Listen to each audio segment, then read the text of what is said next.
Vancouver, but this time wearing the visitors' white and green. Last week he came off the injured list. Tonight he is back in the Dome, where he scored 35 touchdowns in 64 games as a BC Lion. His former teammate is the leading receiver for the Lions with good numbers, but they are stats that could be better if the Lions can keep Mike Riley upright. How the Lions protect their quarterback is question number one tonight. Devon Claybrooks admits the Lions are into must-win territory to stay in touch with their divisional rivals, looking for BC's first home win of the year and their first victory against a Western opponent. Craig Dickinson's Riders prevailed 38-25 a week ago, and now they look for their first home-and-home sweep of the Lions since 1974. So we're underway. Ryan Langford with the return up to the 30-yard line, and Mike Riley, who passed for 346 yards last week, leads the Lions offense onto the field. 8-7 versus Saskatchewan Roughriders, 1-5 on the season, and it's been a long one already for Mike Riley. Sacked 21 times, and we're just starting game 7 for BC. First 6 games last year, he was sacked 4 times. So they start at the 31, and Riley hit, and that one was almost intercepted as there was pressure off the edge from the safety, Mike Edom. There's Brian Burnham, #1 receiver for Riley in the lineup, #2 in the Canadian Football League, and he missed a game. So Brian Burnham is doing his thing. Up front, they've juggled once more. Joel Figueroa is back at left tackle. He has to have a big game and try and control and slow down Charleston Hughes. 3 sacks, 10 tackles for 39 in game 1. Showing pressure again, this time Cameron Judge and Solomon Elamimian. Welcome back to BC. Number 10 gets home, and it's the 22nd sack of the season surrendered by BC. Wearing number 10 for Saskatchewan, just left of the goalpost. Solomon Elamimian lines up to the field, but then he's going to go through the B gap all the way around to the backside. So with Joel Figueroa taking Charleston Hughes wide, that opened up the lane, and former BC Lion gets there. Sack 22. Second sack of the year for Elamimian. Both have come against BC. Kyron Moore fields the punt and is across midfield, so Saskatchewan will start on the BC side of center. David Mackey with the special teams tackle, but Cody Fajardo leads the Roughriders offense onto the field. 278 passing yards last week, and he also ran for 53. Well, one of the question marks last week for Cody Fajardo was, could he have the bounce back game after Calgary, where he threw for under 100 yards in that one in a loss to the Stampeders. He did have the bounce back, just shy of 300, a couple of touchdowns. There were 2 interceptions, but it was a bounce back game for Fajardo. Really got it going late. Touchdown drives of 75, 74, and 56 yards in the second half. Shaq Evans was the player of the week, a catch here for short yardage in front of Gary Peters. Saskatchewan, there's Manny Arsenault back in BC play. 64 games as a BC Lion. Game 1 coming off the injured list is the transition game. Game 2 is where you really settle in. We'll see what kind of show he can put on tonight. And Dan Clark, Saskatchewan native, Regina native, born and raised. Dan Clark is in game number 100. The Saskatchewan Roughriders tonight. Yeah, congratulations. Great milestone. 2nd and 6. Aaron Grimes was blitzing with the ball out of the hands of Fajardo quickly, and it's Corey Watson with a catch and a first down for the Roughriders. Well picked up there by William Powell. William Powell is going to step up and take the secondary blitz. You mentioned it from Aaron Grimes. You see number 29 steps across the face of Cody Fajardo. It's tough to see the blitz coming from the backside like that, but William Powell picked it up. No first down line, 42-yard line, and the first carry of the game for William Powell. Not much there. Into the teeth of the Lions defense. Davon Coleman, the tackle. I agree with the Lions. With the panel with regards to the Lions. One of their question marks has been getting pressure on their D-line, and Odell Willis has been looking for sack number 100 in his career for 4 weeks now. Jordan Herdman-Reed leads the team in defensive plays. He's got 39. go back to that secondary and one change. Former Saskatchewan Roughrider Cresden Butler is going to play that wide side corner spot. Yeah, that'll be interesting. Lions have fewer sacks as a team than Charleston Hughes has so far this season. Flag comes down, and like they got that one off. And the panel was obviously talking about protection issues for the Lions coming in, and that's a big question mark here tonight as well. Saskatchewan, number 66. 5-yard penalty, remains second down. Well, it is a procedure call against Darius Bladdock back in. But again, our producer, John Hines, thinks this is a very important stat, and I agree with him. He's talking about the sacks for and against. And if you're winning that trench battle, whether protecting your quarterback or getting after the opposition quarterback, you usually win the game. You win those two battles. And BC has lost both. They're not getting pressure on the opposing quarterbacks up front. Bladdock for Philip Blake, a broken leg. He had been grading out as the top offensive lineman for Saskatchewan. Powell the screen, cuts it back inside, and back around the 40-yard line. So it'll be third down, and the kick team comes on. Gabe Ferraro did not attempt a field goal last week. It was touchdowns, not field goals, and that was the difference in the game at Mosaic. But the score last week a little bit, you know, it doesn't really tell the story. It was a little bit off when you consider that they were one possession going into the fourth quarter. And that's when Saskatchewan pulled away late now. 47-yard attempt. Up and good. Ferraro 2 for 3, replacing the injured Brent Lowther. So Saskatchewan cashes 3 on that good field position to start.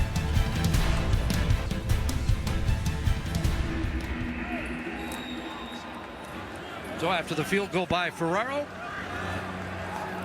Lions will scrimmage, first down at their 35.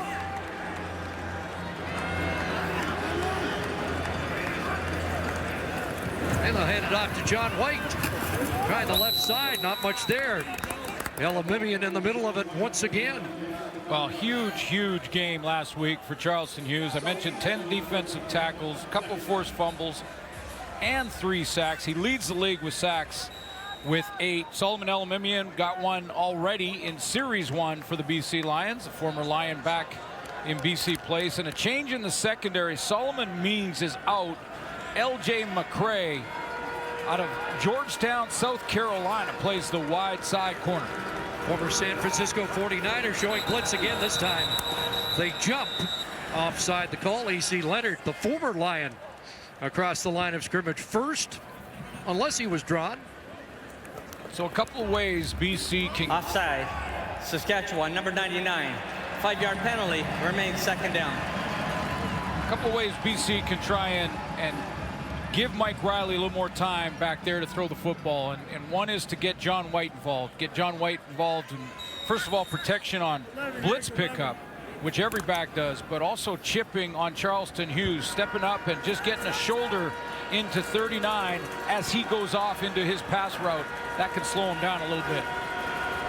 Cam Judge showing pressure again. They hand it off, and it's White. Elimimian there again, along with Derek Moncrief, who's had a terrific start to the season. Get the impression number 10's fired up to be back in BC place. You think? Yeah, I think so. I mean, Solomon's flying around right now, and that's the second time he's been able to get up after a play, takes on the block, sheds it, and steps over to get in on the tackle. Now he's got a sack and assisted tackle there. Went right to the BC Lion bench and started talking.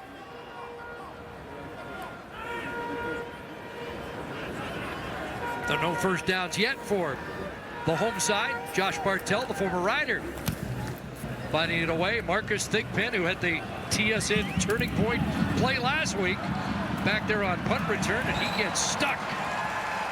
Good cover downfield by Herdman Reed. What a start for Elimimian. A couple of tackles and a sack. 2 series in, he's fired up. Against a Western rival would be gone as well. Yeah, Lions got to build. They got to get this one here tonight. Desperation time for BC and Devon Claybrook's guys, but they have Saskatchewan, Edmonton, Calgary, their last 3 games of the season. Here's Thigpen. Corey Tuber with speed tracks him down at defensive end, his first start of the season. So I don't like to say must win unless it is the must win where if you lose, you're out and you're going home, packing your bags, garbage bag day. That's not this, but desperation time for sure for BC. Lose 2 season series against division opponents, and then those 3 games at the end of the season don't matter. Bad start for BC, but they've got time to regroup, get after it, and get back in the race. 2nd and 11, Fajardo from the pocket. Pass complete underneath, but not much there for Neiman Roosevelt, and the punt team will come on. Brandon Dozier moved up from his safety spot to contain Roosevelt. So the Lions, even though they haven't generated a first down offensively, have started because of the play of their defense just to sort of shift field position. A couple of good kicks. Now can John Ryan, who can cut it loose. In game 1, he had 3 singles. He wanted to get it out of bounds and didn't, but he can cut it loose here and see how far he can kick it. John Ryan averaged 58.6 yards a punt last week. 49-4 for the season. Langford back. And Langford's got a backtrack inside his 20, back at the 15. Trying to dance away.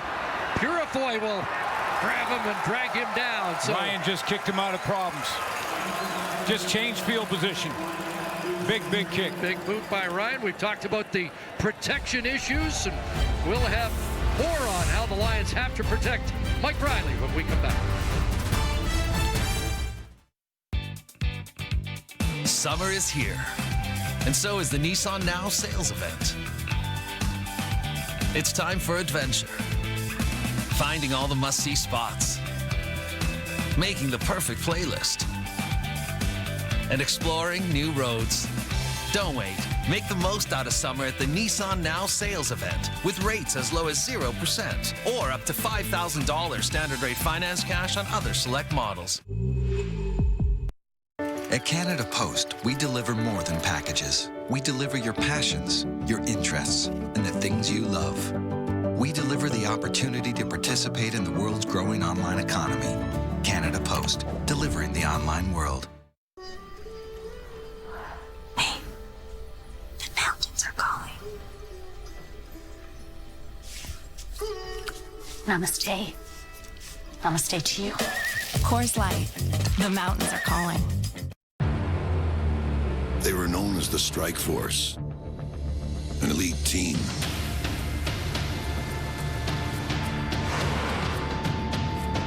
Armed with the latest tech,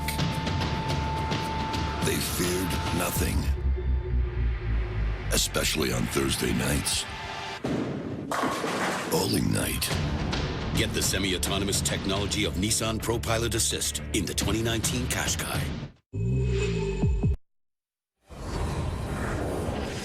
While the prevailing story here in BC is Mike Riley being under siege.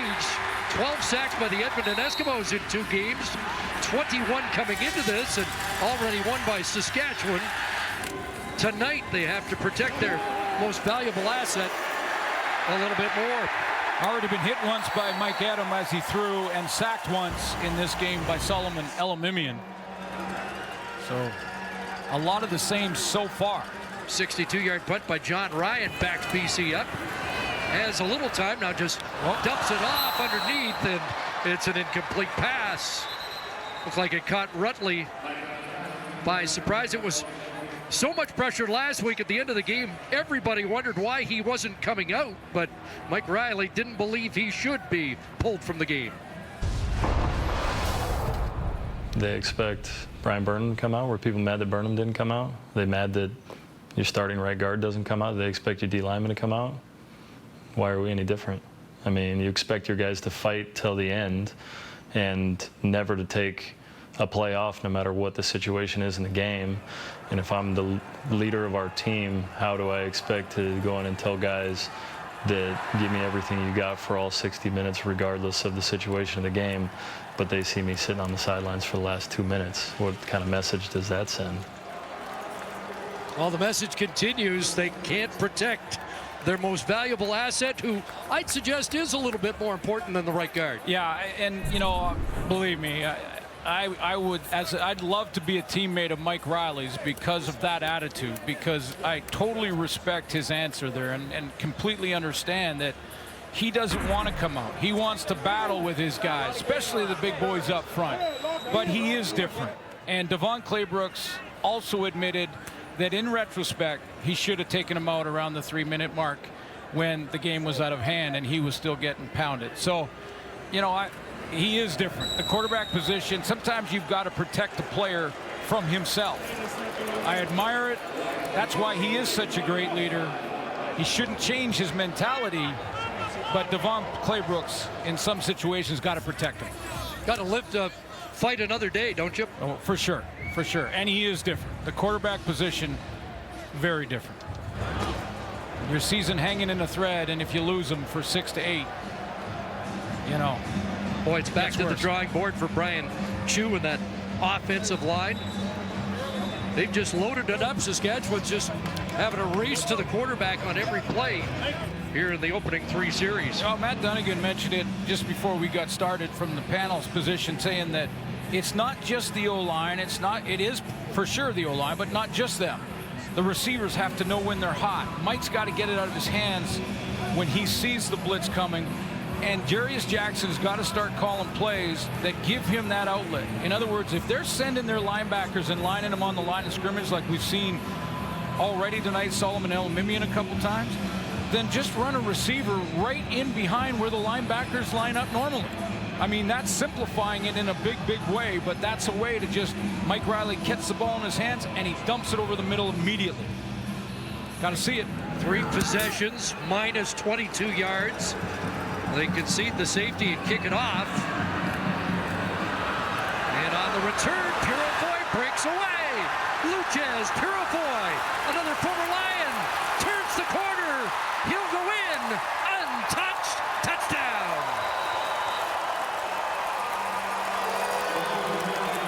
Second consecutive week that the Roughriders get a kick return touchdown against the Lions. It's amazing what a couple of wiggles can do from a returner before the cover team even gets there. Watch Purifoy just kind of fake like he's going to go to the short side of the field. Couple wiggles there before he even gets first contact. Then contain misses, and away he goes. It's a one-on-one race with Sergio Castillo, and guess who's going to win that one? 87 yards. Thick pen last week, Purifoy this week. And the 9th kick return touchdown of the season in the Canadian Football League. Let's go, man.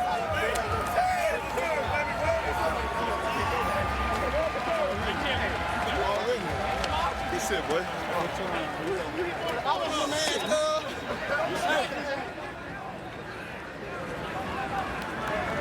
So Ferraro for the convert, 12-0. Lions have started well in most games, but in this crucial game, they're down by a dozen early.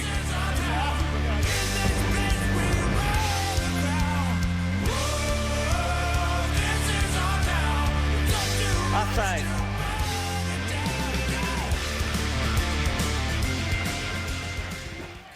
Rear kick return touchdown. So deja vu all over again, and the Lions looking for a rewrite here. Langford can't get over the 20-yard line. Great downfield cover by Chevrier. Well, it's a return back home for Solomon Elimimian, a 9-year Lion, and the biggest tackle totals in Lion history. With more, here's Farhan.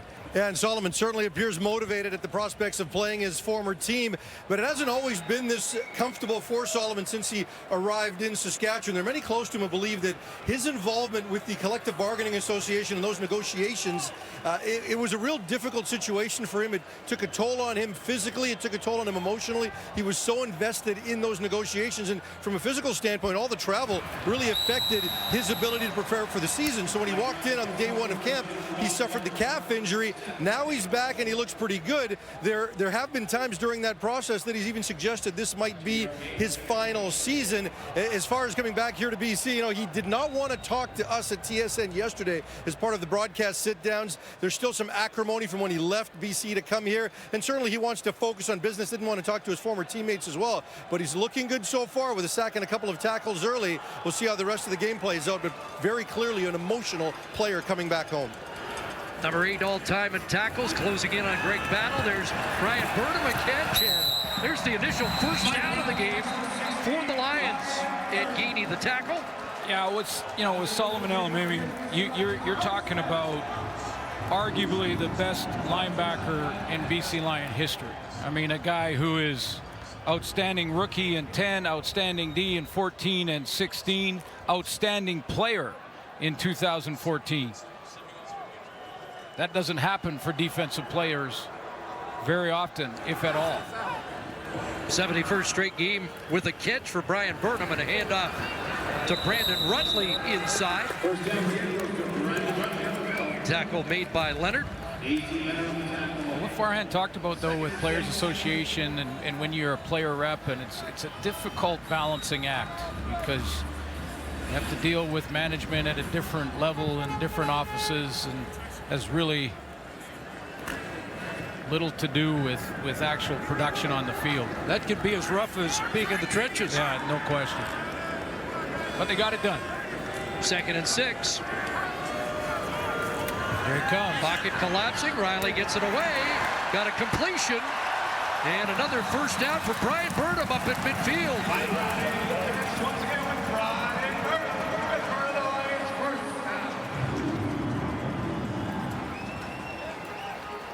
Delayed blitz from the guy we're talking about, Solomon Elimimian, right in the middle of your screen. He's going to go on a delayed blitz here. He's about 3 or 4 yards off the line of scrimmage, and he gets picked up by Brandon Rutley, cut blocked, allowing Mike Riley to get it out there.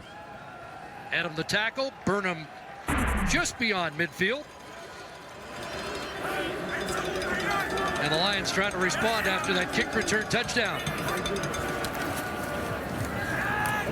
And they get it into the hands of Cotoy, and another first down, so they start to drive. Cotoy with a touchdown catch last week, his first in the CFL. Big guy that could play a little tight end too. I mean, he's almost in that tight end position right there. They put 4 into the boundary, so little chip as he gets out into that flat area on Cameron Judge. So maybe a little rhythm for Mike Riley and a few quicker releases on this series. See if that backs Saskatchewan off a bit. Here's Rutley, got some blocking left side, and down to the 36-yard line. Available intelligent around view monitor and standard rear cross traffic alert. Don't settle for less than the Nissan Rogue. 8 for Brandon Rutley, who did most of the work in the backfield last week with 13 carries for 73 yards. John White's been trying to come back from a slight ankle sprain, and although he was declared 100% going into this game, Rutley in there right now. Maybe a free play as the Riders jump. Micah Johnson shuts it down, but looks like Saskatchewan jumped the gun, and if they did, it's a first down BC. Micah Johnson still looking for his first sack on the season. 14 sacks a year ago as a Calgary Stampeder. Talked many times about the big off-season signing, big free agent.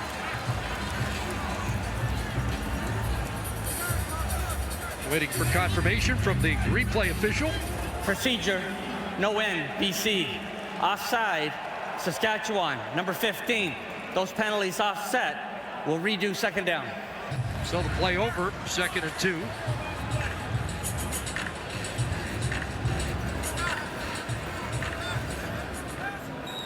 Probably change that call and run away from number 2.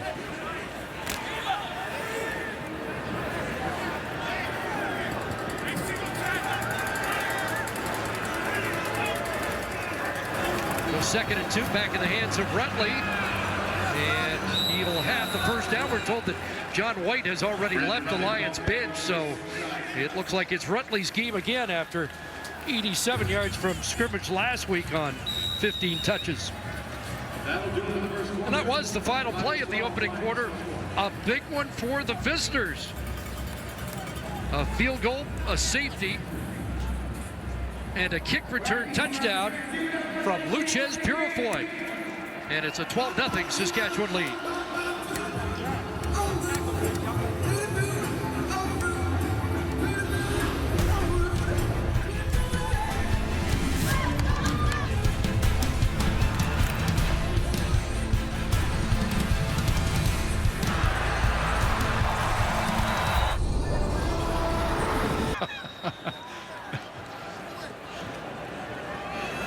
We're all just hanging on in that regard.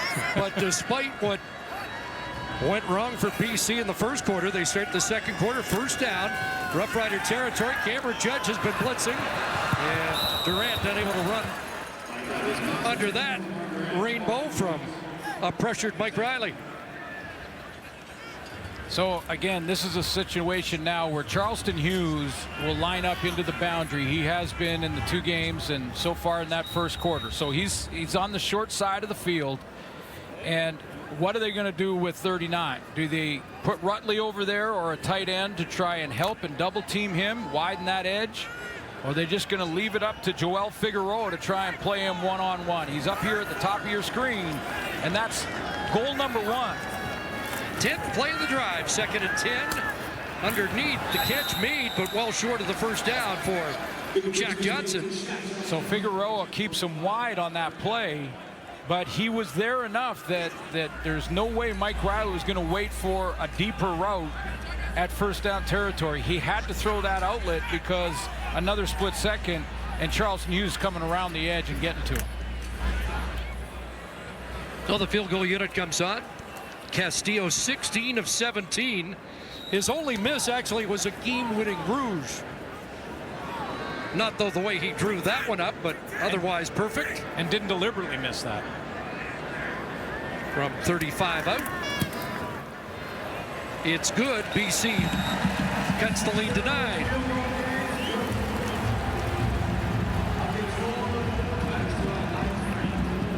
Well, there's another familiar face to BC Lion fans. Manny Arsenault back after 8 distinguished years of service with the BC Lions, and here's what he thought about his return.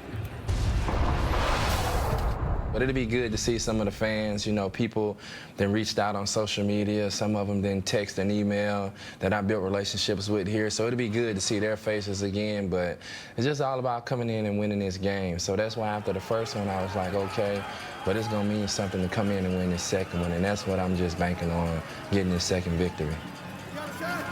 William Powell inside, a good run across the 40. Manny Arsenault with over 8,000 receiving yards as a BC Lion. 64 games here in the Dome, 35 touchdowns. He'd love to play here and take a look at the numbers compared to the best BC Lions. Geroy Simon in the building, part of the management group here in BC. Jim Young, dirty 30. One of my favorites growing up, sitting in the Nally chip seats at Empire Stadium. Still have Jim Young's chin strap. That's pretty good. There's Manny Arsenault. Dirty 30, one of the great nicknames.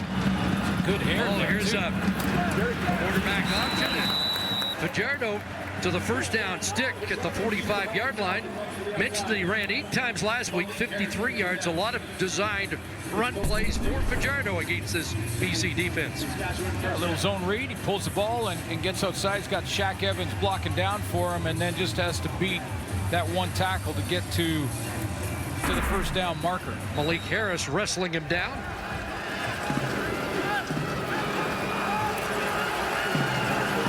Lion defense had only surrendered 21 points in the first quarter. Here's Fajardo stepping up, and he's got a target. Neighbor Roosevelt is into BC territory and dropped at the Lion 51. Cody Fajardo just continues to progress, slowly progress. There'll be series where it's 2-0. There'll be series where he's not seeing it. But watch him negotiate the pocket here. he's going to just slide his feet, find that little gap, eyes up, and finds Naaman Roosevelt over the middle. He could have run there if he wanted to, but he saw his receiver wide open in between the linebackers and gave it to him. Fajardo 6 for 6 out of the gate, a 14-yard connection there. And now Powell inside, and look at Powell navigate his way through a hole and has 8 to 9 on that carry. You know, he proved in the first 2 games then he can play as the starter at this level. Then he had his first challenge. He plays against the Calgary Stampeders, 89 yards passing in that one, a game they lost, a game that they struggled. There's his yards per game, and, you know, there's some young quarterbacks on that list, unfortunately due to some injuries, but these guys are getting a chance to show what they can do, and Nick Arbuckle's winning some games, and Cody Fajardo continues to progress. Here's Powell again, runs for the first down. 4th in the league in rushing coming in. And the Roughriders are driving. I think it starts with Fajardo's study habits, first of all. I mean, that's what you hear with all the quarterbacks that we see accomplish that starting spot and then grow with it are guys that are first in, last out. Stephen McAdoo's working with a very young quarterback and is play calling well to help him out. Fajardo gets it out of his hand. Jack Evans got the catch on the slant. Gary Peters drags him down, but Roughriders stacking first downs here. Roosevelt on the limp as he gets up slowly. Showed you Stephen McAdoo, the play caller here in Saskatchewan. You see the Lions have lined the defenders up, the 6 defenders up on the line of scrimmage, but watch how quick the ball's out. 1-1,000 turn, step, slant route. Almost impossible for a defender to get there, even if he's unblocked. 14 for Evans, another first down. By the way, Shaq Evans may be the best receiver in the league running that quick slant. There's a pump, wide open, Kyler Moore, touchdown!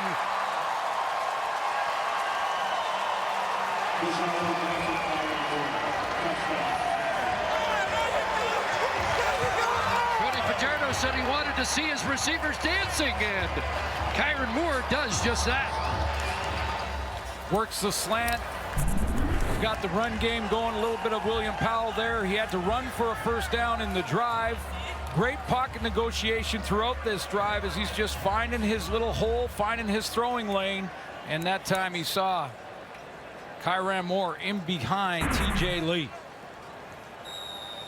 So Fajardo 8 for 8 out of the gate and a touchdown pass here. The 7th touchdown pass of the season for the Saskatchewan Roughriders.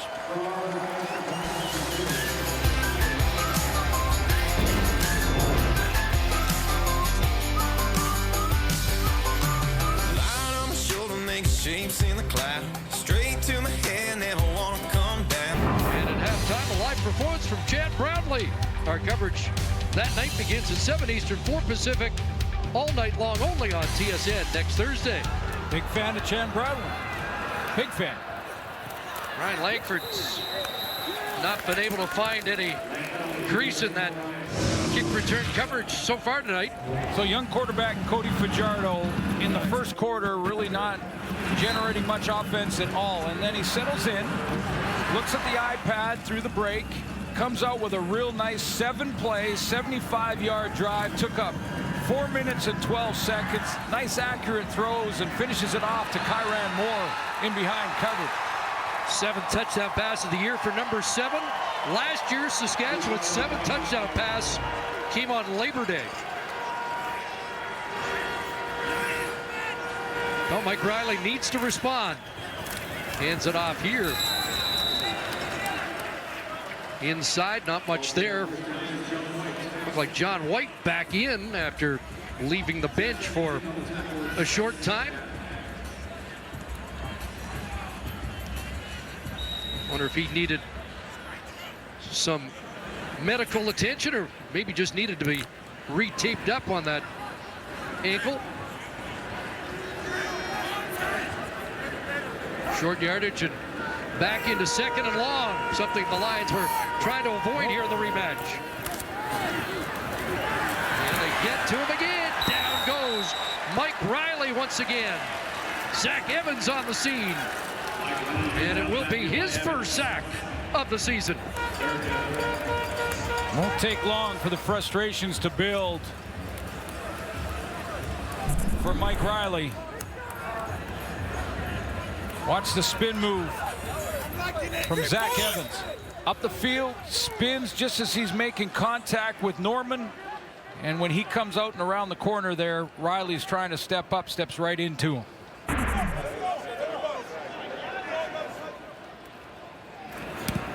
Bartel just gets it away. Kyron Moore at the 48 across the center field stripe and into BC territory. Another sack for Zach, 24th of his career. The former Regina Thunder star bringing down Mike Riley again. Green and white represented here at BC Place Stadium on Family Day. And their next home game, August the 1st, against the Ticats.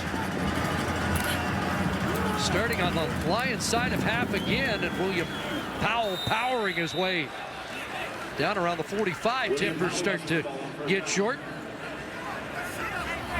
You get tired of playing the same team back-to-back? Well, not if you've lost the first game. If you lost the first game, you can't wait to get back. It's a little more challenging when you won the first game. You have to try and make some changes, but not too many, because why fix it if it's not broken? I mean, you won the first time. Greg Dickinson mentioned there was an advantage coming out of the break. They actually, during the break, got 2 game plans ready for it. Exactly. 2 games against BC. It was good timing when you got a home and home, absolutely. Powell inside, breaks the tackle, and he'll get to the 40. Another first down. Did that ball pop loose? Lions think they might be on it. TJ Lee at the bottom of the pile, but no signal from the officials. He's got it. And now the officials are going to confirm. Was forward progress stopped? That might be the case. There's the ball getting ripped out, and it's out before down by contact, but was the forward progress stopped? I didn't hear a whistle necessarily, but that doesn't mean it wasn't stopped. Lee's got the football. And the Lions could use a break, but we've seen these often overturned because of forward progress stopped. Going to get a challenge from Devon Claybrooks.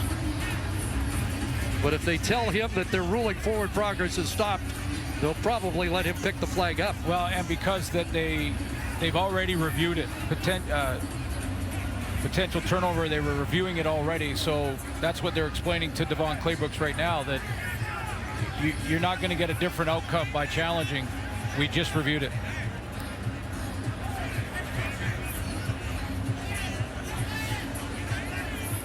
Now he could still challenge here. Yeah, sure he can. But what they're telling him is that you shouldn't, because our command center's already looked at it. I guess the frustration for a coach is sometimes you see those plays stacked up, and then the pile gets moved another 5 yards, and there wasn't a whistle, but that rule is to help protect players. And now Devon's thinking about whether he should pick it up, but he probably should just save it. He said forget it. BC was wanting to challenge the previous play for a fumble, but the forward progress was stopped, and he was unaware of that information. He will retain his challenge. First down, Saskatchewan.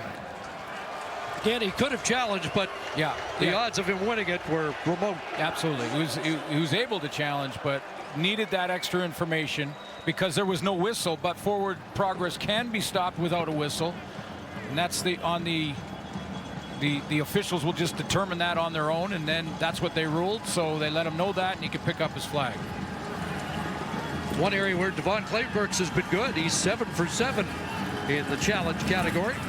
There's a fake, going to take a shot. One Shaq Evans against Gary Peters. Incomplete. Peters with the best shot at the ball against Shaq Evans, who last week had 5 for 158. And Thaddeus Coleman, the right tackle, shaken up. That's the first incompletion of the afternoon for Cody Fajardo. I think Coleman stepped on his teammate stepped on the foot or ankle of his teammate. Nice jump ball by Gary Peters at the top end of the route here, but back in the trenches, looked like Coleman stepped on his teammate and went down immediately. During the week, Evans was talking about the fact that this team is taking more shots this year downfield, and his quarterback has the best completion percentage of passes over 20 yards of any quarterback in the league at 61.9%. So Thaddeus Coleman getting attention, and we will step aside, back draw, and it's Cody Fajardo. Well, we hit a wall there at the 30, and the ball came loose, and Fajardo's in some difficulty, but able to pop up. It looked like it might be out, but now is there a turnover or not? Officials are discussing it. Lions think they've got a fumble recovery for the second time on this series. And Manny Arsenault gesturing to the Lion bench to hold on. Hit came from Chris Edwards.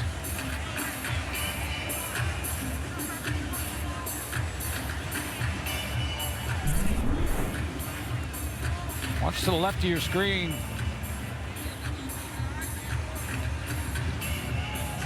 Well, that ball's out, isn't it?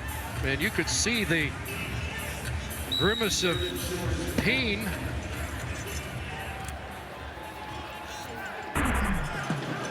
But no fumble ruled, no challenge.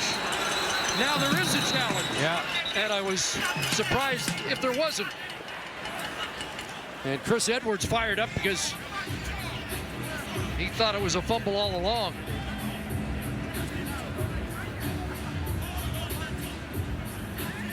BC is challenging the previous play that there's a fumble. We'll review the play.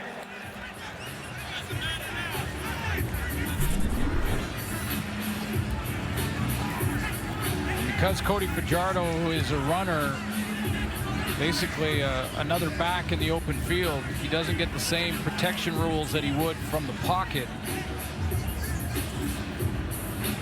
But it looked like that ball did come out of there. And it's hard to see when the ball's dislodged and the knee, it's out there and the knee.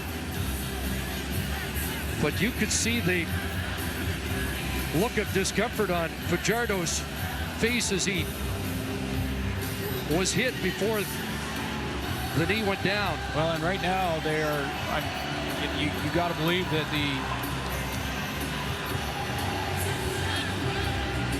ball's out now, and no. When the horizon retreats into the distance and stretches wider than you've ever seen, you're given a new perspective on everything around you. After review, the ruling on the field is overturned. We have a fumble and recovery immediate by BC. We also, at the end of the play, have objectionable conduct.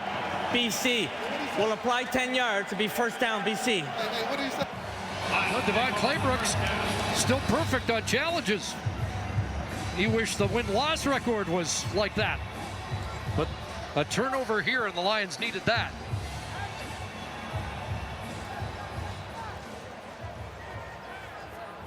BC 8th in takeaways.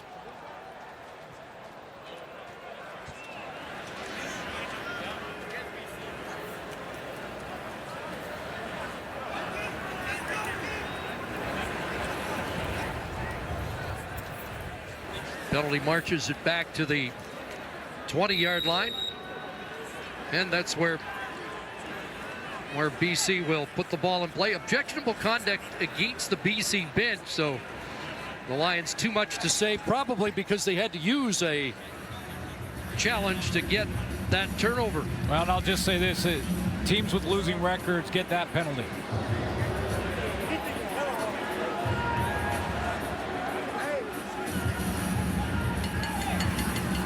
Well, Mike Riley has just under 4.5 minutes to go, trying to cut into this Roughriders 16-point lead. 33 yards of offense so far for BC. Pressure from Judge. Another incompletion. Cameron Judge has just been sprinting to the quarterback all afternoon long.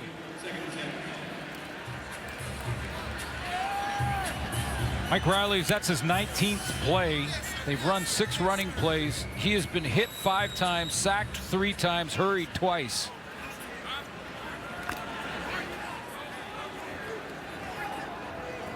That math doesn't work out well for BC. Nope. 2nd and 10. Moncrief playing center field. And they'll take a shot down that far sideline and a flag down. Marshall and Carter step for step. I'm not sure this isn't against Deron Carter. Yeah, I wondered about that. Devon Claybrooks, I think, thinks it's going the other way. I think Marshall was in outstanding position, and Carter grabs him, tries to throw him behind so he can get and move out. Nick Marshall, they got into it. Did they ever? In game 1. And that is the call. It's going to go against Deron Carter. No doubt from Nick Pass Marshall. interference on the offense. BC, number 89. That penalty is declined. Be 3rd down. Excellent position. Basically running the route. Carter's grabbing, pulling in desperation to try and get to the football, and that's offensive PI. Quick 2 and out, 5th of the game for BC.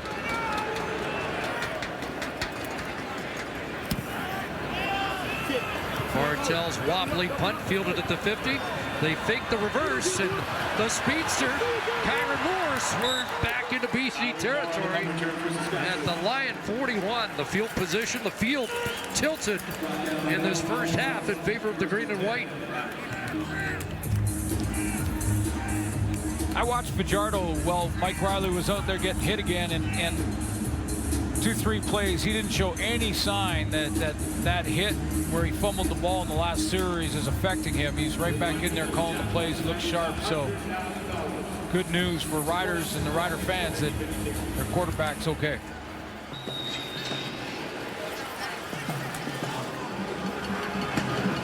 And he's getting his O-line lined up right, so that's a good sign. Does seem to be some confusion as Coleman not back in yet.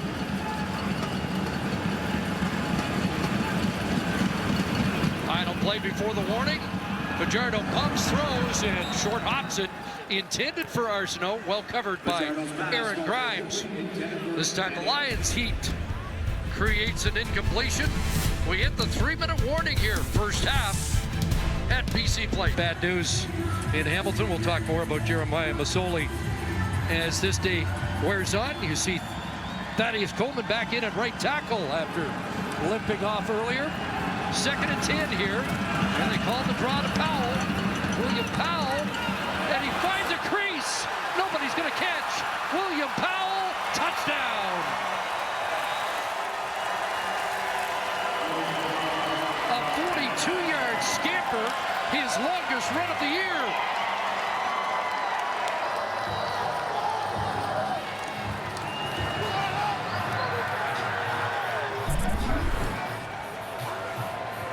Well, at the point of attack, it looked like Erdman Reed was where he was supposed to be, the middle linebacker. My question is on the backside hustle from the rest of the Lion defenders. For a running back to be able to stop like that 2 or 3 yards past the line of scrimmage, regroup, bounce outside, and then be untouched to the end zone. Someone must have been loafing. Convert's good. 26-3. The Riders open it up here in the late stages of the first half. Wondering when William Powell, though, he's had a couple of good games, but I was wondering when he's going to have that big breakout game. Maybe this will be it as this game goes on with the Riders with the lead. Well, you have to just, all 12 have to be hustling to the ball like their life depends on it on defense. And let's take a look at the all 24 look and look at the orange jersey. So go ahead and run it. See William Powell hit the line. Nice draw. Erdman Reed steps up where he's supposed to be in the hole. Now, is everybody running? Is everybody hustling on the backside to make sure they get that angle that if he does break out of there, that he can be caught? That's what the coaches will be looking at when this game is over. Looked like Aaron Grimes got caught inside one of the defenders. Now Shaq Evans is saying, come on, I'll lead the way, and I don't have anybody to block, so. Too easy. 2 plays, 42 yards, the one run by Powell to hit pay dirt again in 50 seconds. Flag comes down to the return. Let's go to the sidelines. Here's Farhan.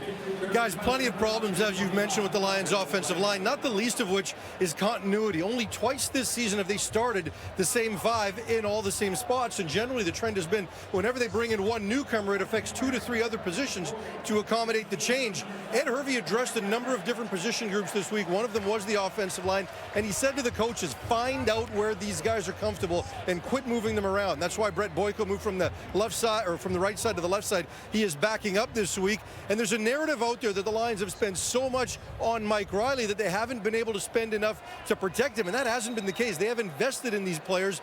Potentially they've miscalculated on their ability or what they're being taught or how they're handling it. It hasn't gone well, and Hervey's already brought in one offensive lineman, Avery Jordan, last week to try to shore up the right tackle spot. He came in too light. Another import has been added this week, so he's certainly going to try to tinker with things through the bye week to try to get this figured out, but a lot not going well. Part of it is just get them comfortable.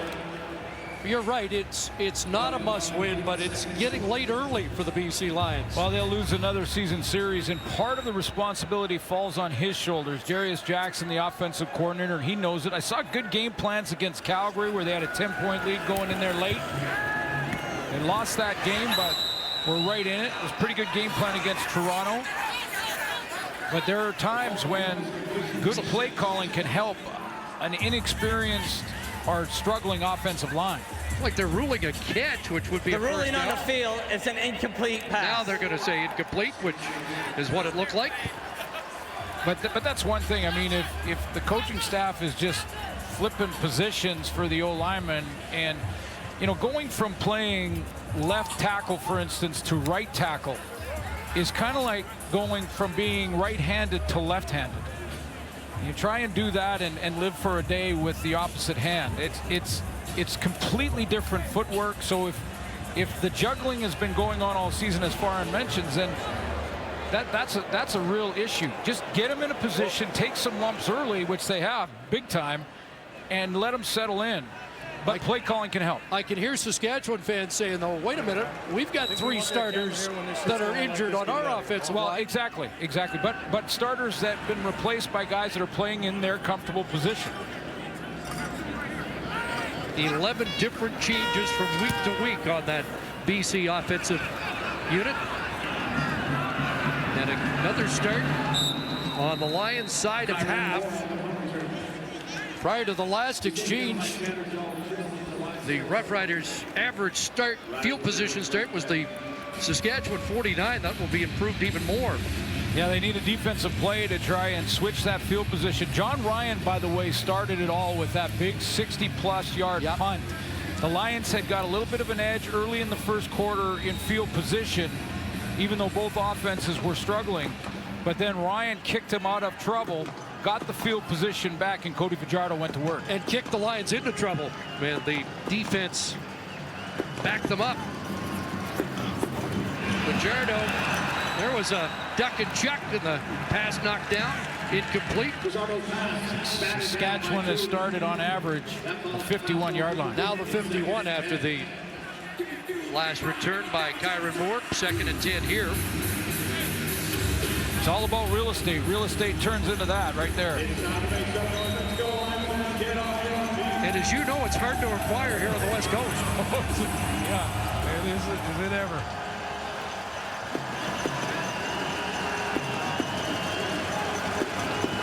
Second and 10 here, under 2 minutes left, first half. Here comes pressure on Fajardo again. He gets away, and he's going to run for the first down and get down just in time in front of Gary Peters. This is the other element that's been real impressive with Cody Fajardo. You know, first of all, I like when he's been managing the pocket tonight. He's had his eyes up. He does it again here, but he pops out and he says, you know what, I'm going to just take off, and he's got the athletic ability to do that. Good decision to hook slide right in front of Gary Peters. 3 straight drives starting in BC territory, and a first down run by Fajardo. Now hands it off to Powell. Will slip on that jump cut, and contained at the 41, so just a couple. Second and long. After the tackle, 2nd and 7.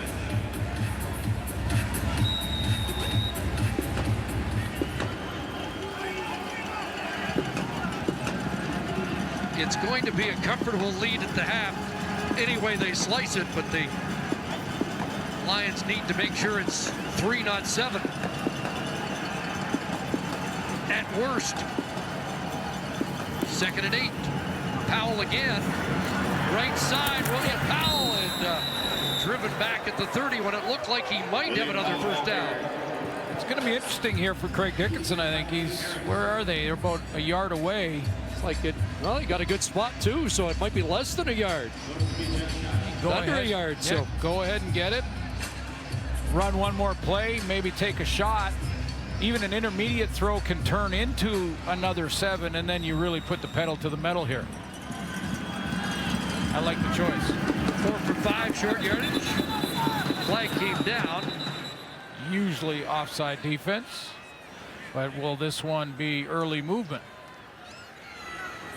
Fajardo got it with lots to spare, but this one might be going against Saskatchewan. And if it is, and it changes. Field goal unit will come on. Yep.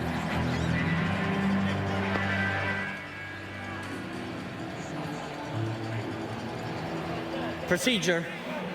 Saskatchewan, number 68. 5-yard penalty, remains 2nd down. So Coleman ahead of the snap moved in. They will have to settle for 3.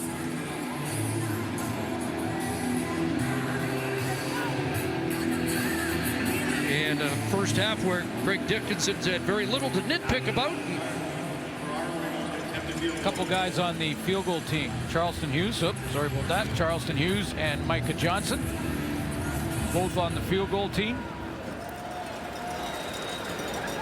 That's providing some protection. Now, if Ferraro misses, it might provide an opportunity for BC. Well, they have to cover. And up, and he's missed, so we will get a return here from Ryan Langford. Look out! Look out! Ferraro's trying to slow him up. Langford tight wraps it, and he's gone. Ryan Langford, another return touchdown, and BC does have some life. Sometimes it can be just one play that can turn the corner for a football team. Let's see for the BC Lions if this is the one. Because that BC Lion bench was absolutely asleep until this.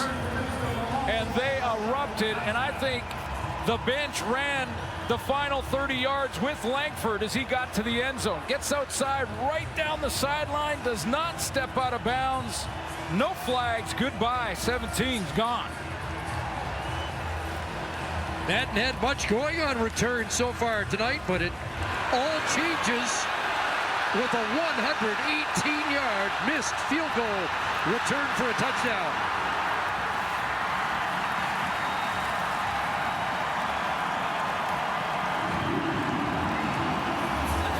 And he hit the tape.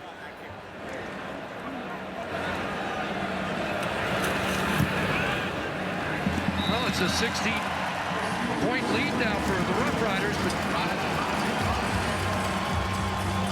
see if that has the same impact as last week.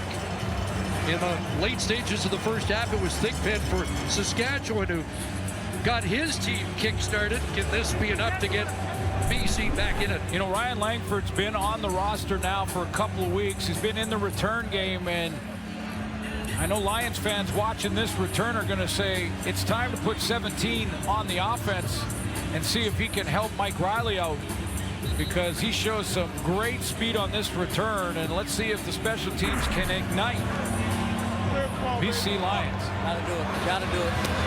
Gotta do it. Gotta do it. Got CFL experience. He's been around and in the playbook here in BC for a few weeks now. Well, that just provided a bit of adrenaline for the home side at BC Place Stadium. Now Purefoy and Thigpen are no joke either. Decent return, even 3 points back the other way might help put out the fire here. As far as the Roughriders are concerned, let's see what Purefoy's got here. And he is stopped short of the 35. Fired up, Herdman Reed. They'll job it. 24 seconds remaining here in the opening half. Saskatchewan takes over just across their own 30.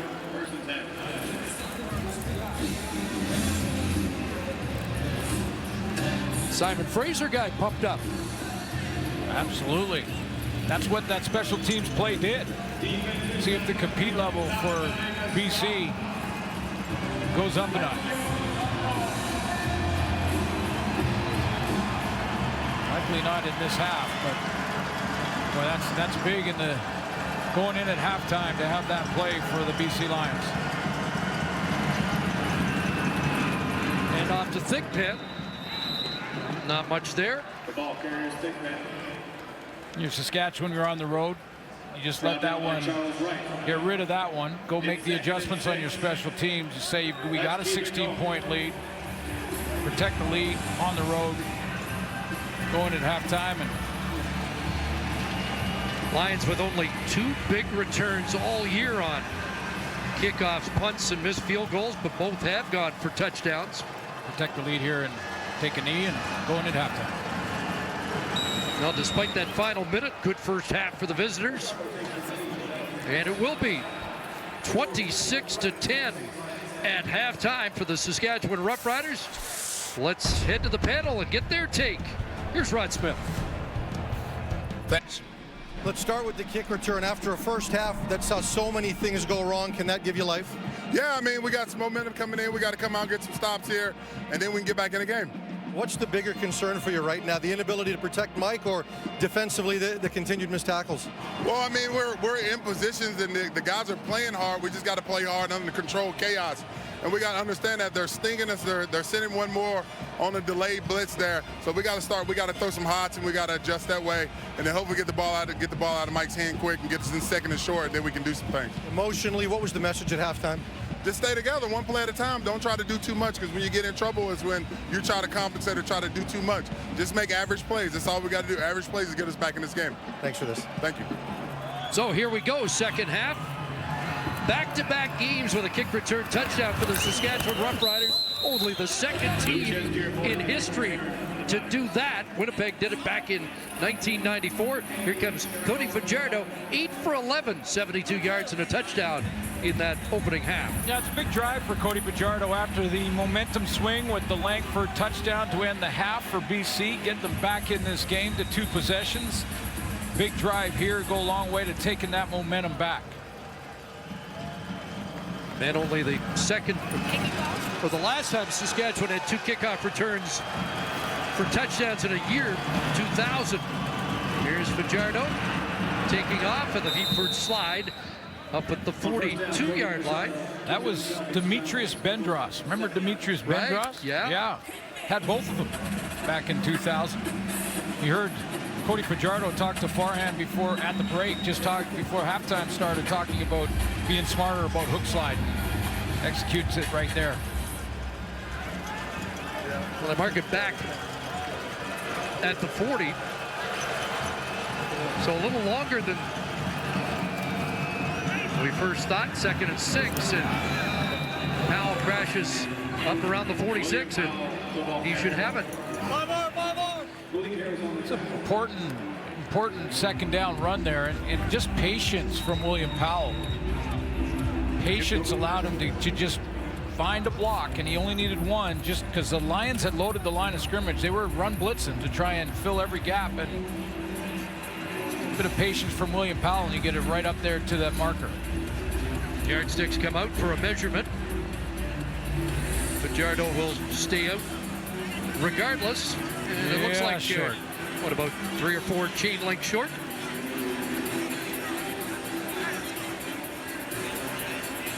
And William Powell now at 94 yards in the game on the ground. On the strength of that 42-yard touchdown run.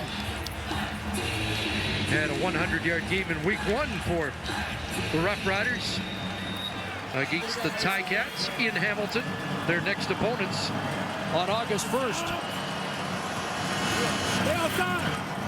And there's a sneak with some authority. Looked like Junior Luke was ahead of the snap, but it didn't matter for Cody Fajardo. What a surge.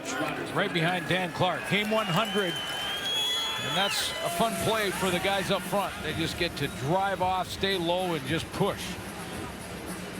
Mentioned their next game August 1st. This is the final game of July. A guy who started the season coming out of a serious car accident. Low throw, grabbed by Powell, but contained at the line of scrimmage. Gary Peters moves up to make that tackle, but that's a great milestone for any Canadian Football League player, particularly one of the buffet boys in the trenches. Oh, yeah. We salute Dan Clark for 8 years of work. Bounced back from that car accident where he was actually thrown from the vehicle. A couple weeks he was back in the lineup, and now 60 plays on average for your offense. Now he's in 60 minor car collisions.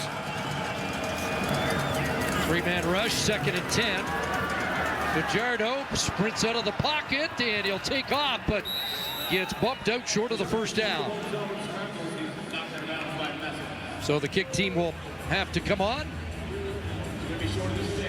Well, Devon Claybrooks told Foran at halftime, you know, we need a stop. We need a stop out of the gate to build on the momentum from Ryan Langford on the kick return. Make those common plays, those average plays. Everyone makes an average play. It's a big play collectively, and you get the ball back. So the punt team on for just the 2nd time in the game. And that first punt by John Ryan, as you noted, was a 62-yarder that flipped the field in a hurry for Saskatchewan. This time, not looking for distance, looking to hit the corner inside the 10, something he's done 4 times this year.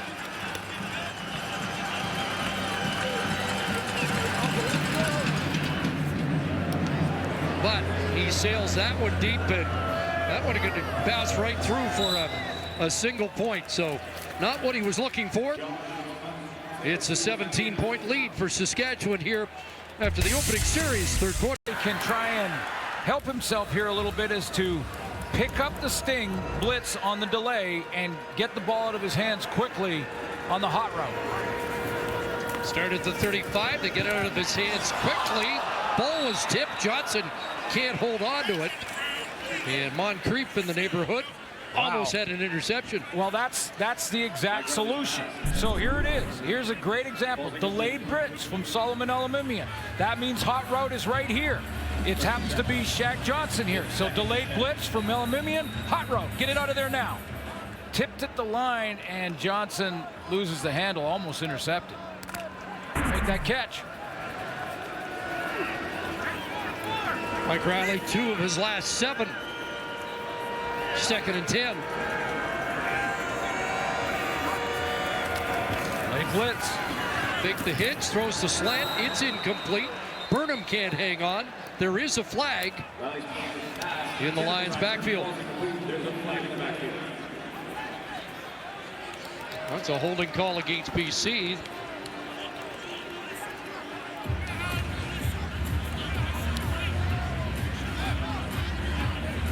Look at holding. BC number 54. Penalties declined. 3rd down. Andrew Pearson, the center.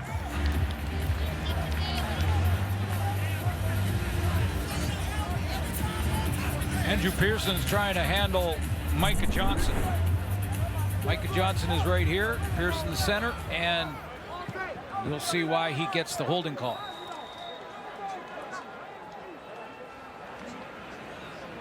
Kind of wrestled down a steer there.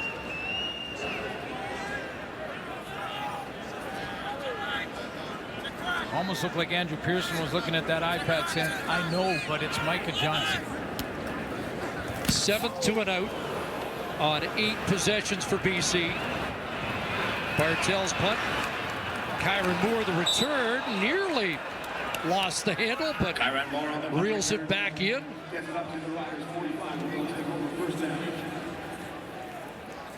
Discovery's iconic summer event is back, bite after bite. It's a jaw-inspiring lineup of all things Shark. Oh, yeah. Shark Week, it all starts Sunday, 8 Eastern, only on Discovery. Yeah, this is the week where I find myself in the football bunker doing some notes and turning into Shark vision the whole night. Just 4 in the morning, I'm watching Shark documentaries. First down, Powell, and time he's collared there. Junior Luke on the scene. Also in on the tackle, Charles Wright, the newcomer of that Lion defense.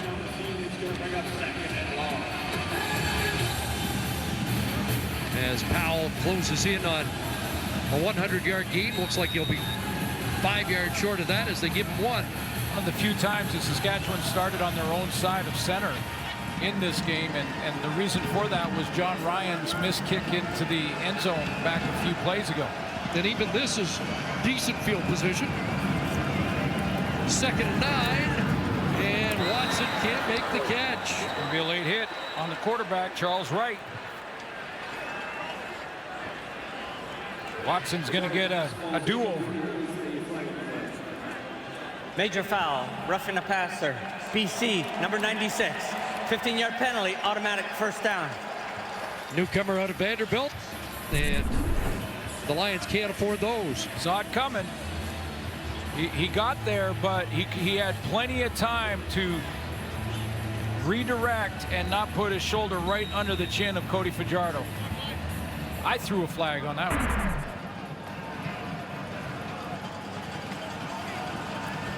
So that advances the ball into BC territory. First down at the 50. Fajardo pulled it, got it to Kyron Moore, and it's down at the 42 and a gain of 8.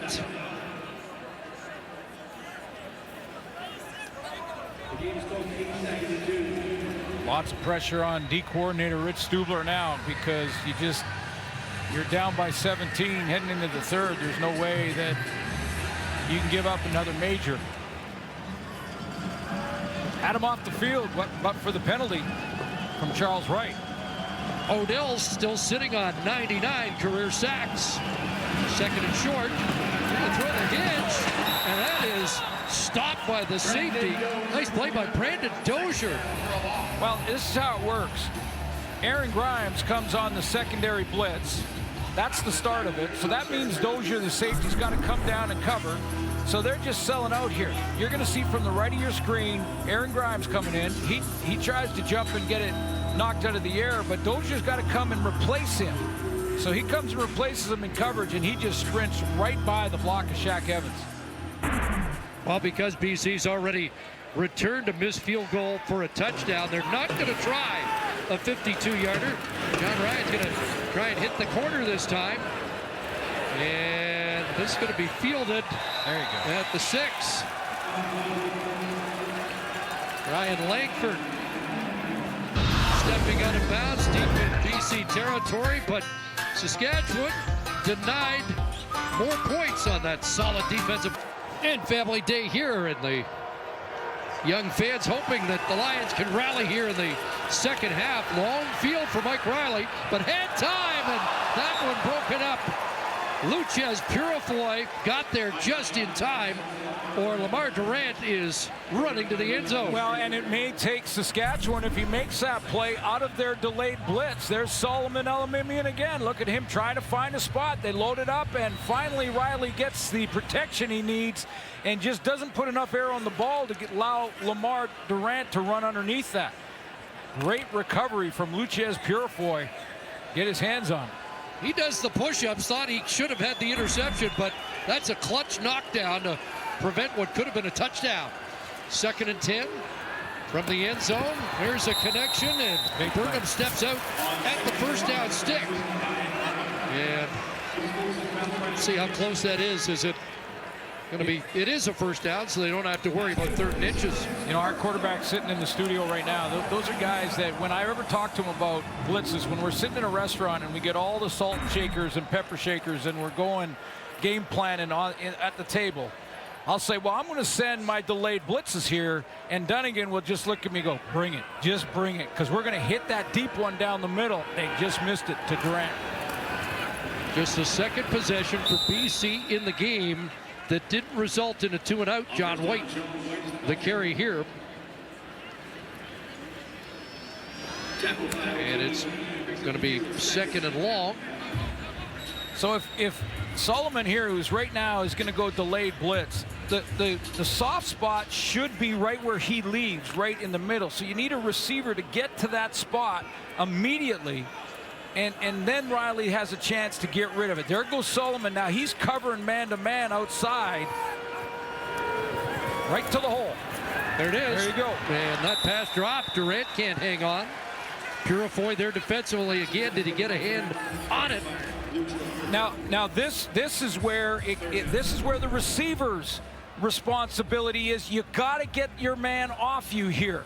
You can't allow your DB to be able to sit on your heel on your backside like this and then be able to cut underneath. A couple of great plays by Purifoy. I don't want to take anything away from his plays, but Durant's got to get closer to that pick so Purifoy can't get around it in time.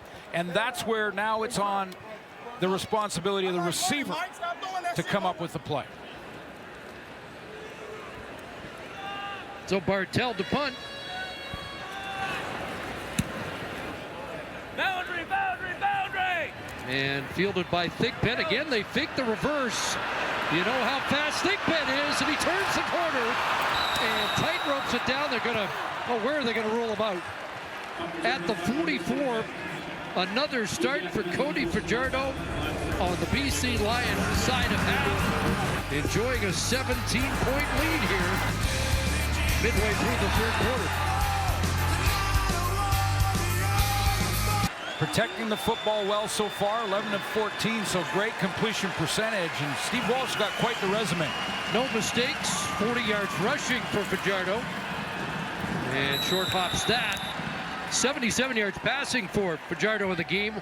139 yards rushing for the Roughriders. Yeah, sometimes the journey takes you in a different direction, but Walsh has got that great resume before he got to the CFL. He's been here 2 years now, a couple of years. He was the football director at the IMG Academy in Florida, which is a very famous football academy. Of course, University of Miami NCAA champion back in the late 80s. At the quarterback position, so he understands what they go through. Would have been fun seeing him up here as a player back in the day. Absolutely. Corey Watson over the middle, and he gets swarmed and taken down short of a first down. 11 years in the National Football League, of course, first-round pick with the Dallas Cowboys. So, you know, Steve Walsh has been there, and he understands sometimes the game is about managing it and protecting the ball, protecting your lead. You don't want to get conservative necessarily, but if the run game's working better, stick with the run game. Flag tossed. Major foul. Unnecessary roughness. BC number 9 after the play. Up 15. Automatic first down. Well, there's back-to-back series for Saskatchewan on offense when BC's taken a major penalty. When they were coming off the field. Retaliation. Again, good football teams don't get those type of penalties.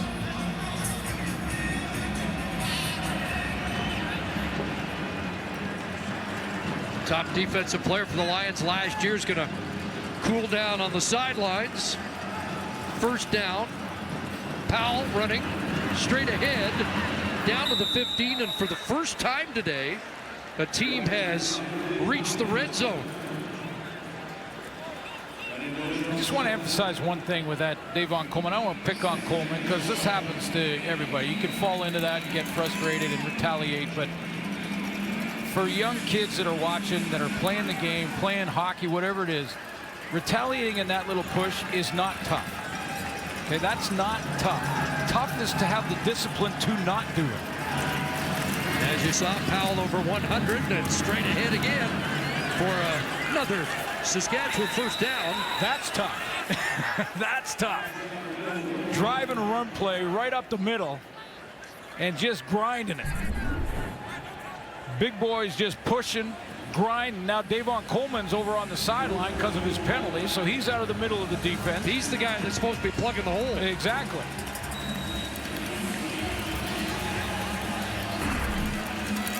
Saskatchewan 10 for 15 in the red zone this year. Tied for third best percentage of touchdowns to visits inside the 20. And Powell straight ahead, and he walks in, touchdown, Saskatchewan. And it is becoming a huge day for William Powell.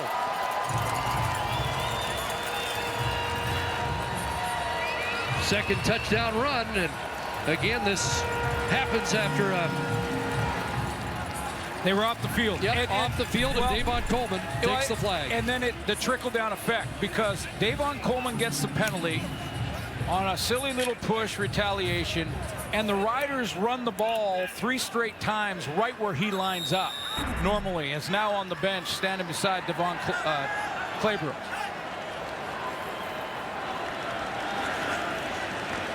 But they one man short here. John Ryan, the holder, signaling to the bench that they've got an issue, and they're going to have to take a time count. Charleston Hughes comes on late. Uh-oh, that's a fine day. Time count violation, Saskatchewan. Number 9, 5-yard penalty. That's where you reattempt to convert. In practice the next week on the walkthrough after the game, everyone says, hey, Charleston, fine day. It is a fine day today because you're buying the chicken. From player of the week one week to buying the chicken the next. Again, we've all been there. And Ferraro does squeak it through. Roughriders open it up here, 34-10.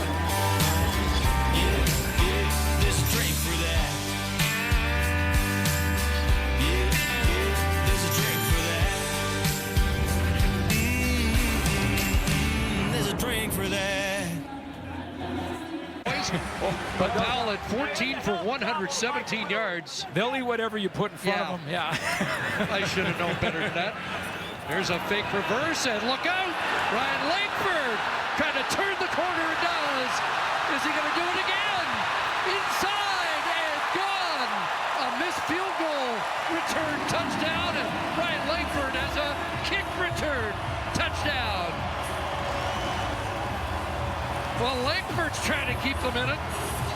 This time, I believe Mike Edom was the safety contain man on the kick cover team, and he fell down. He fell down, and by the time he got back up and regrouped, Langford had got outside, and he was in full speed mode. Little fake reverse, and number 15 now is trying to regain his angle. You see Mike Edom, he had fallen down, and he was the guy that was supposed to turn 17 in. Wow. 89 yards. The rare 2 kickoff return touchdowns in the same game. We're not giving away a million. Maybe we should have. Well, at least you and I are giving away. Yeah. You'd have to have it to give it away, but and there were no flags. No flags on either of them. Lions will try and go for 2 here. We're hanging out.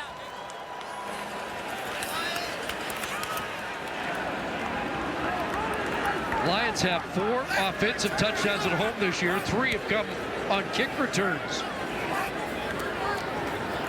Pressure from Judge, back in the end zone. 2 points, Brian Burnham. And it's a 2-score lead again. Well, 2 touchdowns and 2 two-point converts away. But 2 possessions, and that's how you chip away. You don't start doing the math on how many points. It's possessions. They're now the Lions 2 possessions. Turns up the heat a little bit on Cody Fajardo. He kind of again, has to come in and try and at least answer with a field goal or a couple of first downs, take away a little of the Ryan Langford return momentum. That's how fast this happens down at feet level.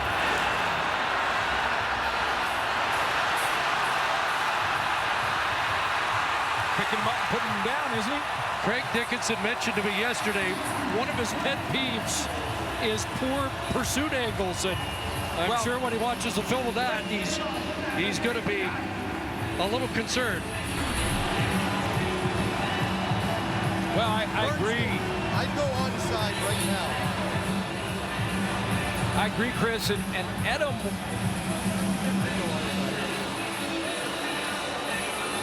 Edom, I'm sure, was the guy who was supposed to be wider and the contain guy. He kind of slips, but the speed of Ryan Langford, by the time he gets up, he is gone. What a day for Langford, and it didn't start in a promising fashion, but a couple of long-distance returns. Purifoy, and he gets bulldogged down there. TJ Lee fired up.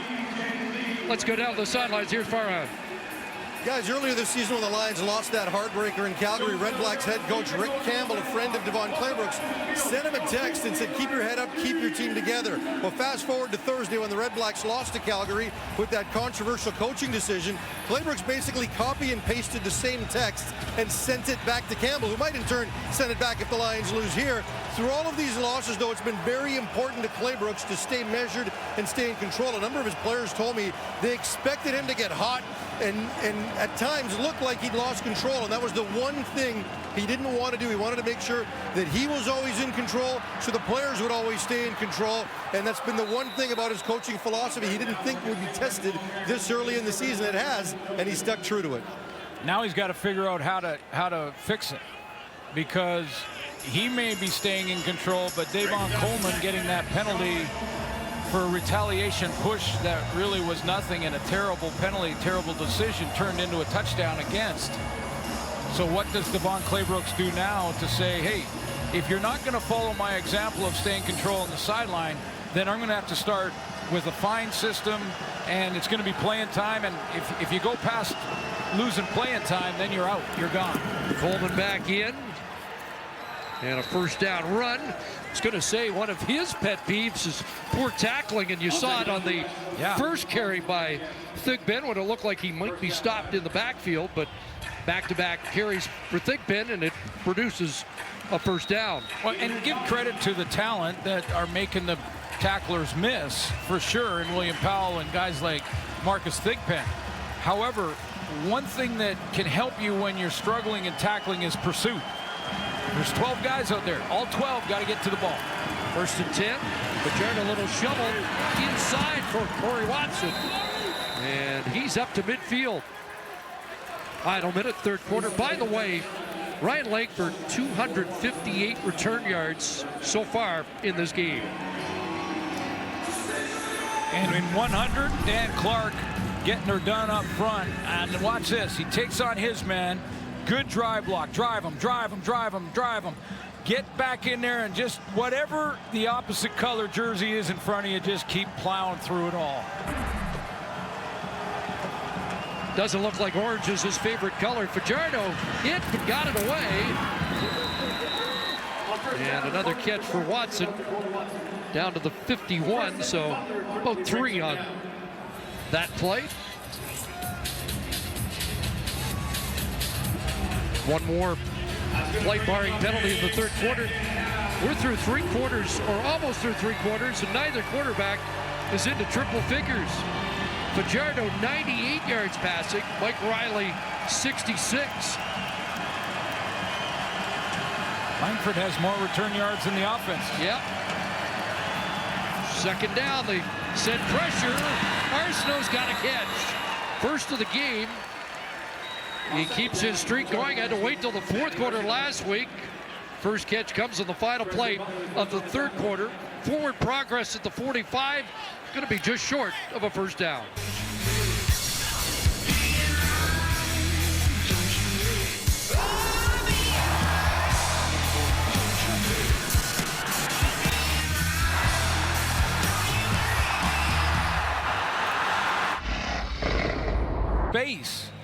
for a guy like Brian Burnham if they put them together.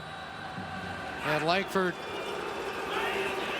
also plays receiver.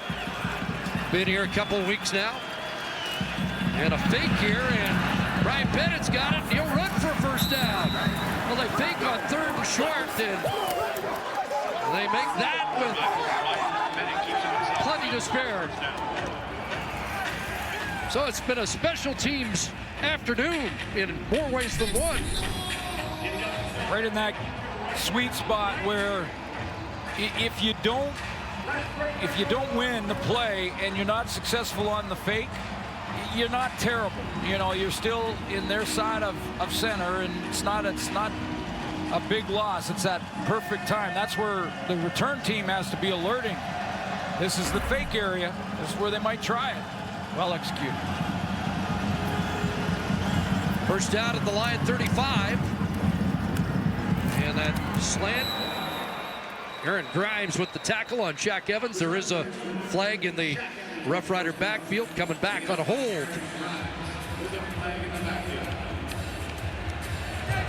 Holding Saskatchewan, number 66.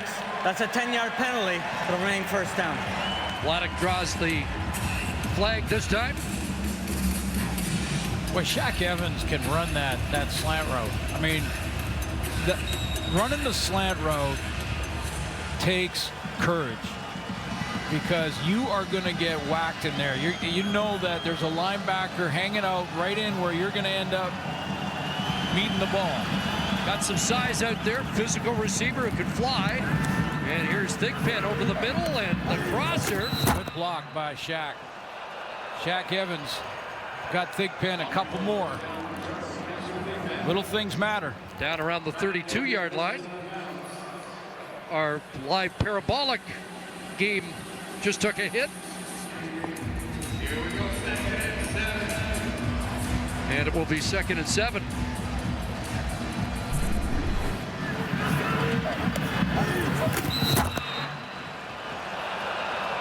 That's up close and personal sound.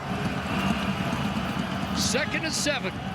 Blitz picked up. Pass is caught. Neiman Roosevelt in front of TJ Lee for another Rough Rider first down. Just his 3rd catch of the game, but another 2nd down conversion catch. Becomes dangerous for a quarterback to throw it over the middle when he knows there's going to be linebackers dropping underneath that throw. If he sees the linebackers coming up and they're coming on the blitz, that hole in the middle should be open. Veteran receiver comes up with it. 10th play of the drive, back in the red zone. 1 for 1. Play action fake, batted down. Aaron Grimes on the halfback blitz. With more experience, Cody Fajardo is going to pump fake that. Yeah, I've seen it a couple times now, and this younger, he just went over and said, yeah, okay, you got me on the guess there, because here comes Grimes off the edge, and if Cody Fajardo pump fakes him here, pump fake, he gets up like that and then gets outside and around him, it's a touchdown, because you can't cover that long when you're sending a halfback blitz. So 2nd and 10. Thigpen again in the backfield on the waggle, and they go the other way to Watson, and he gets stopped in a hurry. Defensive play that time made by Chris Edwards. Important 3, though, for Craig Dickinson's group. Gives him a little breathing room, if successful, to get it beyond 2 scores. And then you go to the 3rd possession. Now the Lions need the ball 3 times to try and come back with the clock running.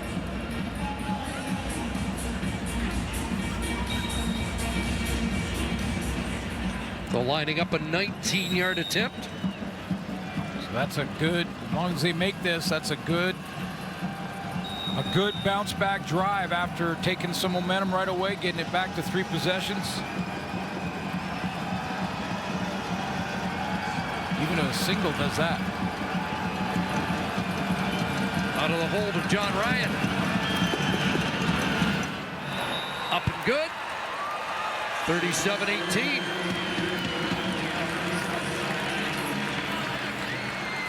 So lengthy drive results in 3.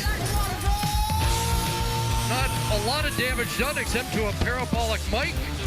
Looks like Joel able to absorb play day here at BC Place Stadium.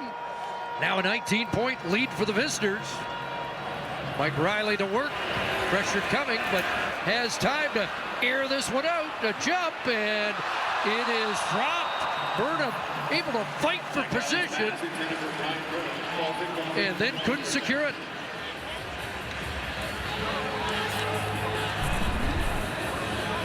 Like he may have hurt his foot trying to get in that position. He's right in that number 2 spot to the field. He's going to go out on like a wheel route. Good position by Purefoy.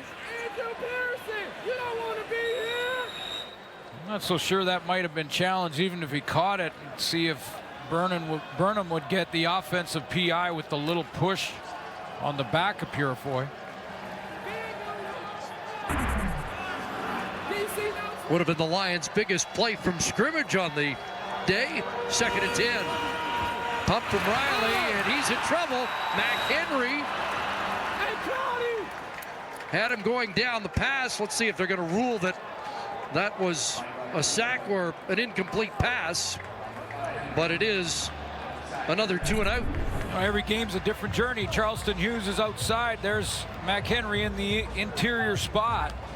Hughes, I think, provides the first problems for Riley. He gets that spin move going. Henry comes around and gets to him. And it is a sack. McHenry but Hughes gets credit. Hughes has been quiet. Well, he had enough last week for about 3 games. Yeah, you're right. McHenry's first sack of the season, 4th of the day, 25th of the year, surrendered by BC.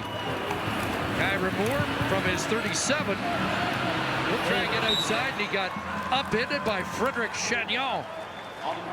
Good downfield tackle on that play. But the Riders are in control, just over 10 minutes to go. McHenry, the latest to register a Rough Rider sack.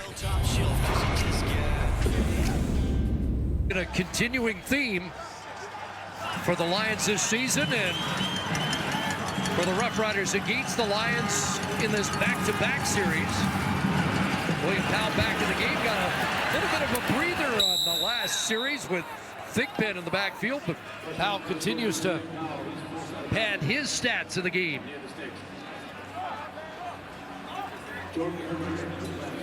Looks like he's got 8 more, which would get him to 125 on the day.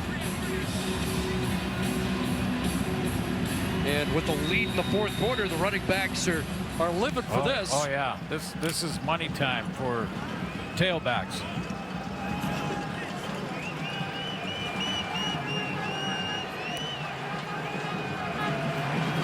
Second and 2. Powell's got the first down. Powell's got Saskatchewan back in BC territory. I thought Dakota Shepley had his best game as a Rider last week in the first game in this series. Shepley's there, Dan Clark's there. Watch them drive block on this run. It's away from the play, but watch them step over. They slide to the left. Now they're driving together.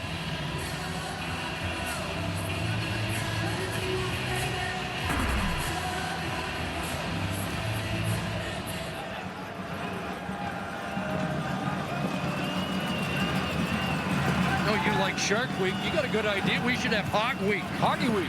I love it. William Powell might not argue. Oh, he got taken out low there on a nice tackle. All we do is that week we feature the Hogs. We talk about the O-line. We get them in our sit-down TSN interviews. It's Shark Week one week. It's Hoggy Week the next week. And you'll be surprised how well-spoken that group is. Some smart guys up front. Don't get enough love, do they? They do from their quarterbacks and their running backs. By the way, the last tackle made by the former Saskatchewan Rough Rider, Preston Butler. 2nd and long. They fake to Butler on a roll, little sidearm toss. Fajardo dropping down there to make the connection with Kyron Moore.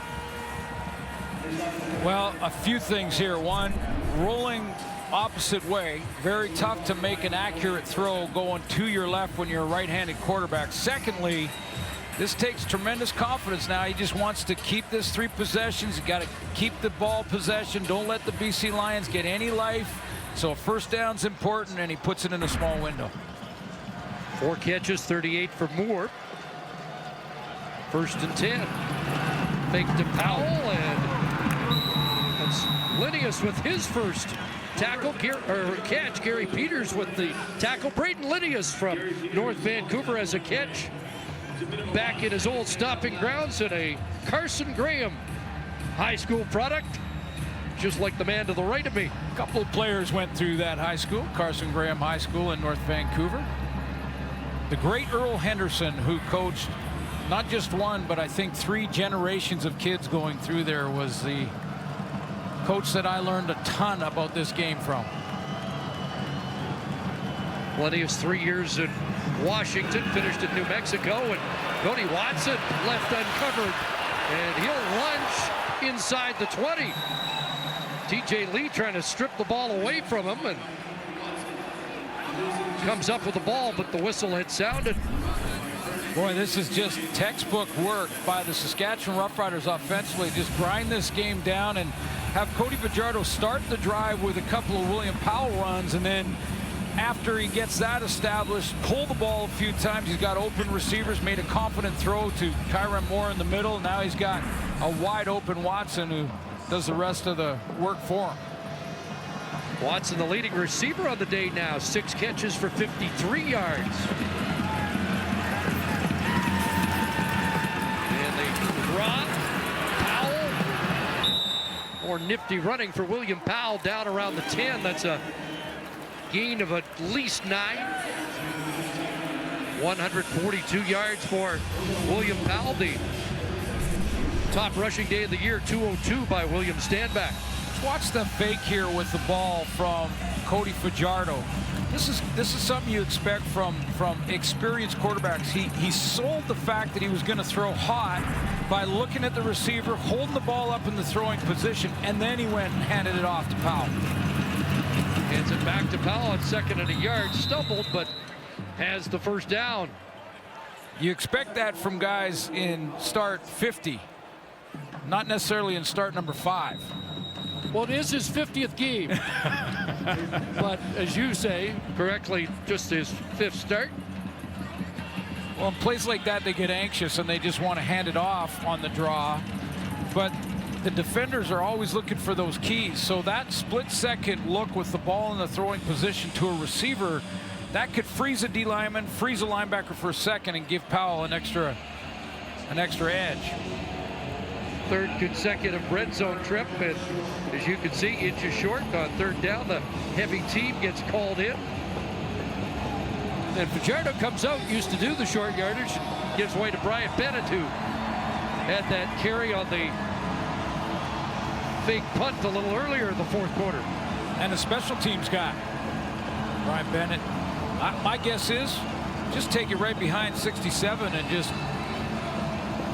might be able to get to the end zone if you just go behind Big Dan Clark. I think Clark just told him that's all he has to do. Right behind me, no problem. I've done this for 100 games. And off the right side that time, and an easy first down, and they just chew up yards. And at this point in the game, probably more importantly, they're chewing up time on the clock. Yeah, there he is. This is just getting 3:10. Just bend those knees, fire off the football, get low as you can, drop the pad level, just recoil into the D line. You do your job up front like that, like Dan Clark just did, and you should get that first down every time.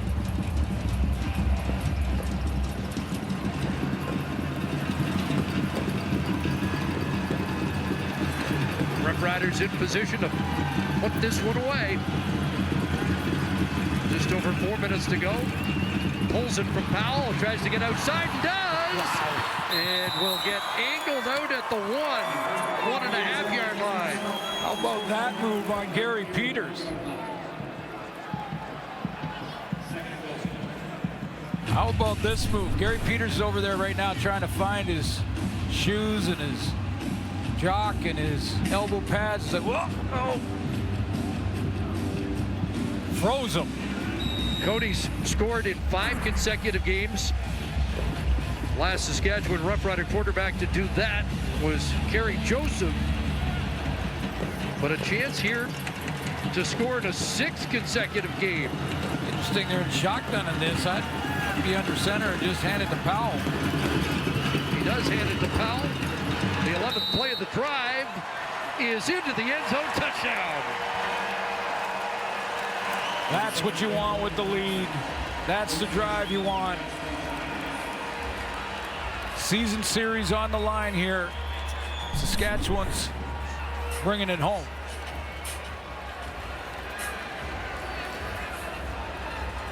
The upside of going shotgun down on the goal line like that is that you allow your offensive line to get engaged in their blocks so that the tailback can actually use his vision and read it. The downside is if the D line gets through your offensive line and gets that penetration into the backfield, now Powell can get caught and you lose yards, but not the way they're playing tonight.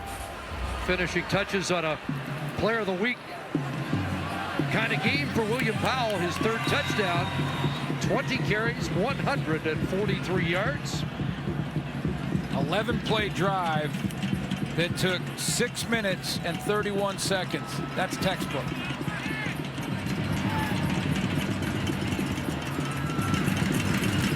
Now 2, and it's Powell again, and he cracks through for 2 more. 20-point day for William Powell. 45-18, yep, it's the hat trick for William Powell here at BC Place.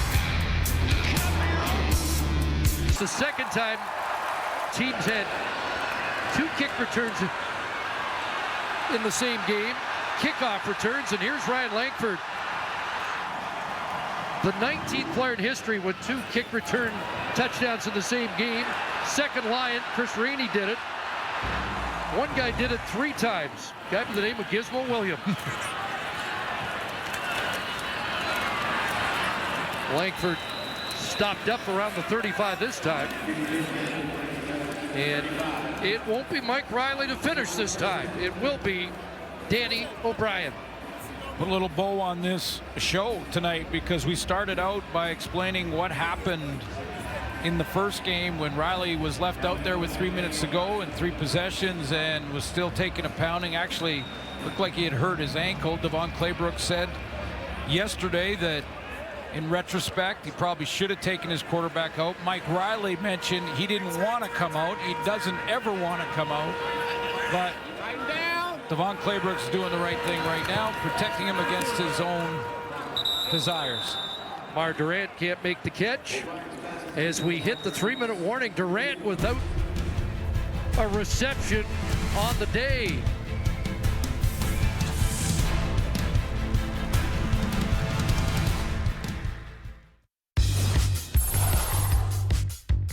We're back at the source with our tech expert, Rachel. She always has something new to show us, and I'm particularly excited about this, Nest Hub. Yeah, Dutchie, the new Nest Hub provides help at a glance from any room at home. It's got the Google Assistant built in, so you can see your best and latest shots from Google Photos.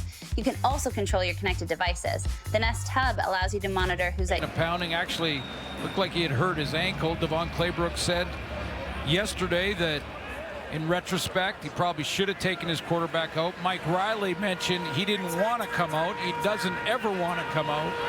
But Devon Claybrook's doing the right thing right now, protecting him against his own desires. Mar Durant can't make the catch.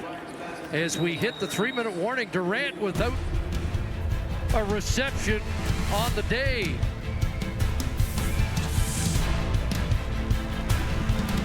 Jeremiah Masoli, Friday Night Football, Ottawa, Montreal, Saturday, the live bike game, and the Battle of Alberta resumes.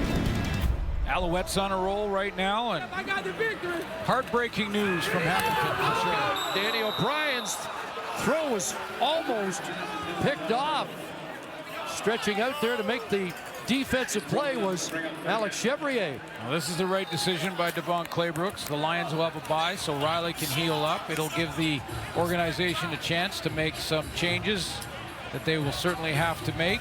And just a guess, but those have to be the lowest numbers for a Mike Riley virtually complete game start in his career.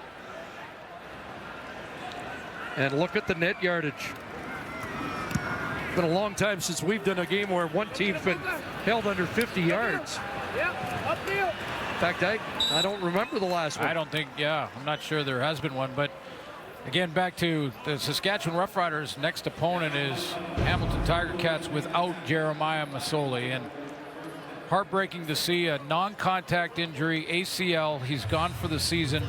We wish the best for him in his recovery. And Dane Evans now gets a chance to step in like Cody Fajardo did when Zach Collaros went down. Like Nick Arbuckle is getting his opportunity with Bo Levi Mitchell working through his injury in Calgary. So it's part of it. We get it. We wish the best for Masoli for sure. Nobody said football was fair. Nope. Boy, it's absolutely tough to see. Can't have any more admiration for a guy in the league than Jeremiah Masoli, and we do hope the recovery is speedy and successful. Well, he'll bounce back from that, you know, and made this point before, and it is tough, but it is part of it, and you don't see the next guy until something like this happens. So Dane Evans has an opportunity. Cody Fajardo is trying to take full advantage of his chance with Zach Collaros when he went down early, and he's done that. I think Nick Arbuckle, you could say the same for him. And here's Isaac Harker in the mop-up. Handed it off to Thigpen straight ahead, and nothing there. Jason Moss got hurt back in his playing days, and guess who replaced him? Ricky Ray.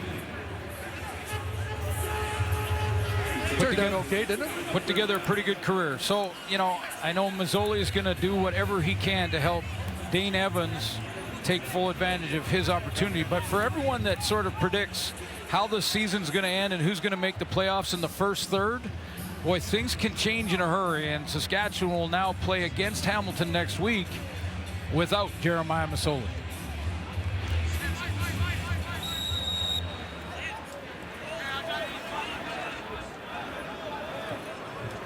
Ryan Langford back. Now up to 277 return yards.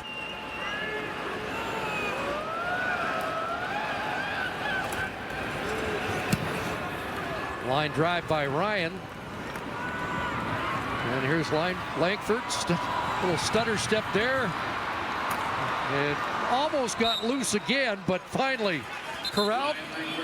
Now time for the Nissan Titan Players of the Game, brought to you by the Nissan Titan, the official vehicle of the Canadian Football League. For Saskatchewan, it became a running game, and William Powell had a big one, 21 carries for 146, but he's not our only player of the game tonight, because in game number 100 in his career, Dan Clark led the way on a lot of those runs. Big number 67, Regina born and raised, played at the U of R. Man, he opened up some massive holes for 29. So Dan Clark and William Powell are our players of the game tonight. Our stats guy John Perlberg smiling because he just told me I had him in fantasy, but I'm not sure if he means Powell or Clark. I think he means the other guy, Dan, not you. William Powell. That's a nice way to celebrate game 100.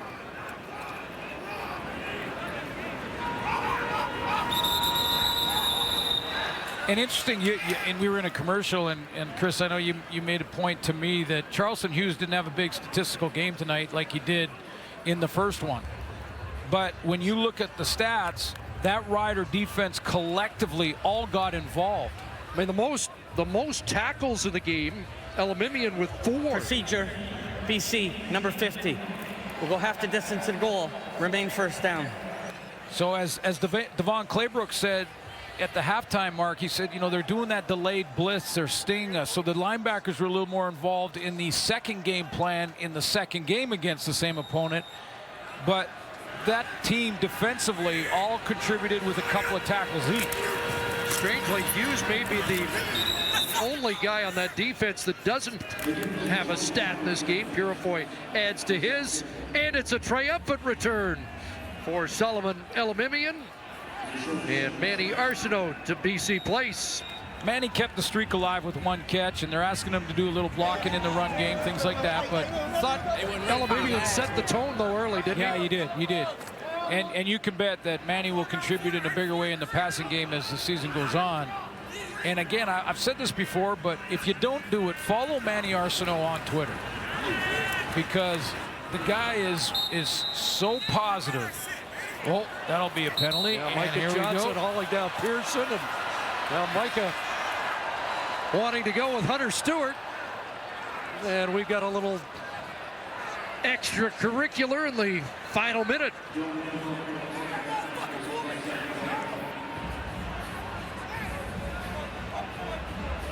And I'm going to stand corrected here. I just checked Micah Johnson without a stat either. So Johnson and Hughes, and maybe that's why Micah's a little heated up here.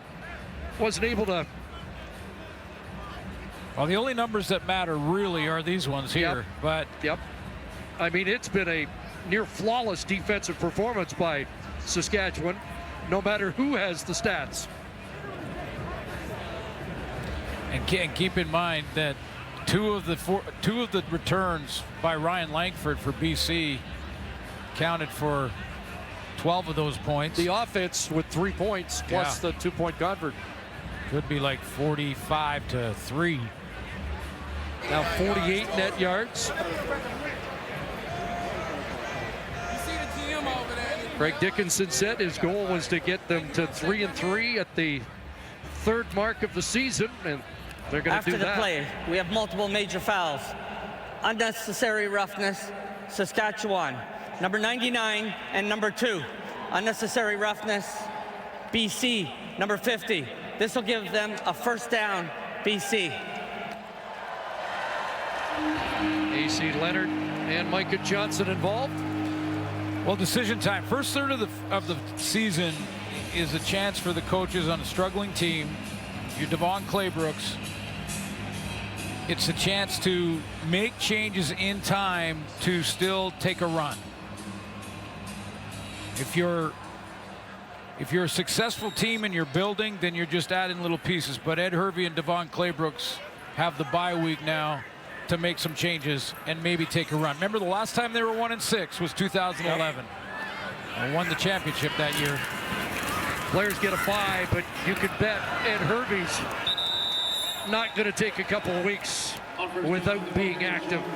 Well, Farhan told us, I mean, he walked through the locker room after the last loss and basically called out the guys saying, not good enough, you're not good enough, and, you know, went through the list. So there's going to be some changes in BC. You can bet on it. There's going to be some changes in Toronto. You can bet on it. The first third, because it is such a long haul and things can change. Just ask the Hamilton Tiger Cats quickly. I'm not saying that they're just going to lose automatically without Jeremiah, but things change in a hurry. In the first third, there's still time to make those changes, build some chemistry in the second third, and then try and take a run and see if you can't sneak in the playoffs if you're BC. But Saskatchewan earned it. They have the season series. And they still have a young quarterback that just keeps getting better every game. Could be a good one next Thursday when the Hamilton Ticats visit Mosaic. And the Roughrider fans here in the stands are on their feet.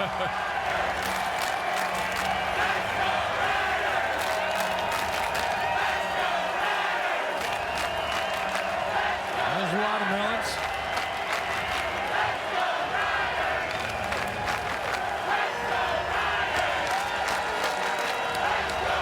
Got the guys down on the bench playing along. Yeah. Yep, Saskatchewan with the road game, just in case. Yeah. Timer, put 2 seconds back on the clock, We please. need 2 more seconds from Kim Murphy.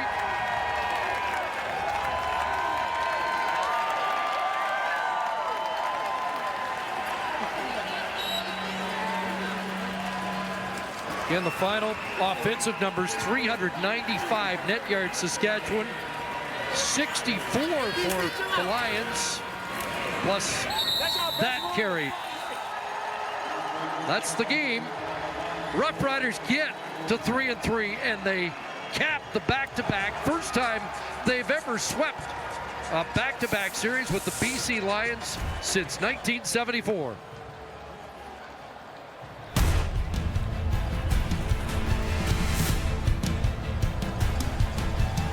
There was some special teams explosions tonight, but for the most part, Rough Rider domination.